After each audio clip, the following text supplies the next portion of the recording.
policia estatal, amb l'ajuda dels Mossos, persegueixen activistes i manifestants, a més d'agredir-los quan protesten pacíficament. Davant les últimes detencions, des de la Forja ens volem reafirmar com a organització desobedient i combativa. Perquè avui hem sigut 6 persones involucrades en els CDRs. Demà podem ser qualsevol de nosaltres que estem aquí a la plaça. La suposada justícia espanyola ja no mira què hi ha al davant. Qualsevol persona pot ser acusada de qualsevol cosa.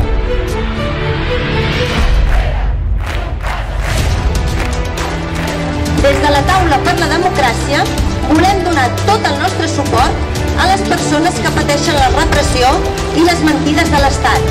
I és per això que avui ens hem reunit aquí i volem fer saber a tothom que la societat catalana és pacífica, valenta i perseverant. Seguirem lluitant com un sol doble pels nostres drets i llibertats. Avui més que mai construïm i defensem la democràcia. Visca la República!